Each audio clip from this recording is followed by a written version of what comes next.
Como a gente já sabe, um dos motivos da substituição de importações no Brasil foi a desaceleração da economia mundial. No entanto, depois de um período de crise internacional, os Estados Unidos, de um lado, e a Alemanha, do outro, começaram a disputar os mercados latino-americanos. Isso porque eles consideravam os países da América Latina excelentes fornecedores de matéria-prima e compradores de produtos manufaturados.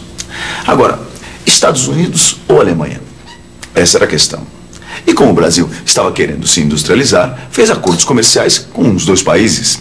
E com um detalhe: o Brasil incluía nos acordos a reivindicação de recursos necessários para o seu desenvolvimento econômico. Por exemplo, o financiamento de uma grande usina siderúrgica, porque a autonomia na produção de aço era fundamental para a industrialização. Para os Estados Unidos, não interessava que o Brasil se industrializasse. Mas, como não queria que o Brasil estreitasse suas relações com a Alemanha, o governo norte-americano garantiu os empréstimos para a construção da usina de Volta Redonda. Parecia que tudo ia muito bem para Getúlio, mas o mundo estava longe de ser um lugar tranquilo. Em setembro de 1939, um novo conflito estoura na Europa. Guerra. Dezembro de 1941. Os Estados Unidos declaram guerra aos países do eixo. Os países do eixo são a Alemanha, Itália e o Japão. Estamos na Segunda Guerra Mundial. A guerra põe um fim no poder de barganha de Getúlio Vargas nos acordos com a Alemanha e Estados Unidos. Agora é preciso escolher o lado em que o país vai ficar. Em janeiro de 1942, o governo brasileiro rompe relações diplomáticas com a Alemanha e a Itália. O Brasil sofre as consequências dessa decisão. Entre junho e agosto de 1942, cerca de 10 navios brasileiros são torpedeados por submarinos alemães.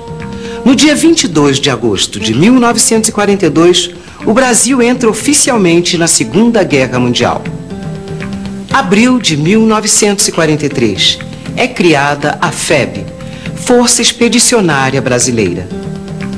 Junho de 1944, parte para a Itália o primeiro contingente de soldados brasileiros. Nossos pracinhas lutam ao lado das forças norte-americanas contra posições alemãs em território italiano. Os brasileiros vencem em Monte Castelo, em Castelnuovo e Montese. Mais de 400 soldados morrem nos confrontos contra as tropas inimigas e contra os rigores do inverno europeu. Que coisa, né, Vicente? Quer dizer que teve soldado brasileiro que acabou morrendo de frio na guerra? Você vê, os pracinhas eles não estavam preparados para enfrentar o inverno duro da Europa, rapaz. Que coisa, né? Quer dizer que eles foram para lá para enfrentar soldados e inimigos e acabaram tendo que enfrentar um outro tipo de inimigo, que foi o clima. Esse aqui é o Hitler, o líder dos alemães, que eram os nossos inimigos na Segunda Guerra. E esse outro aqui é o Mussolini, italiano, portanto, o nosso outro inimigo. É realmente estranho, né? Um presidente declara guerra contra dois ditadores na Europa, enquanto o povo no seu país também vive num regime autoritário. É ou não é? Realmente, esse foi um dilema que acabou dando muita dor de cabeça ao Getúlio. Tanto é que logo começaram as manifestações populares pelo fim do Estado Novo. Vargas tentou melhorar a situação com medidas liberais. Convocou eleições presidenciais e legislativas e anistiou os presos políticos. Partidos políticos começaram a se organizar para as eleições. Foi nesse momento que surgiu o movimento queremista. O nome vem da palavra de ordem Queremos Getúlio. Os queremistas saíram às ruas para defender a permanência de Getúlio Vargas no poder. Eles tinham o apoio das massas populares ligadas ao trabalhismo e dos comunistas anistiados.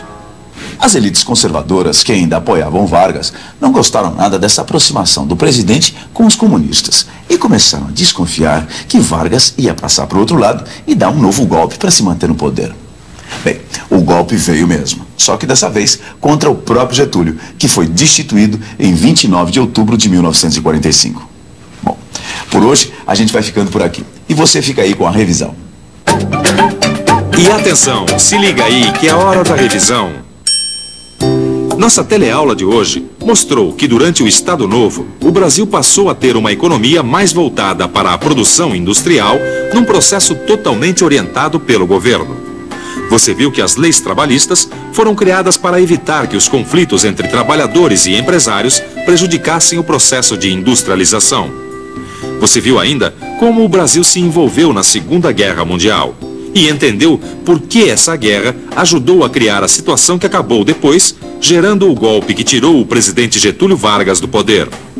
Bem, agora tudo mais é com você. Abra o seu livro de história, bons estudos e até a próxima teleaula.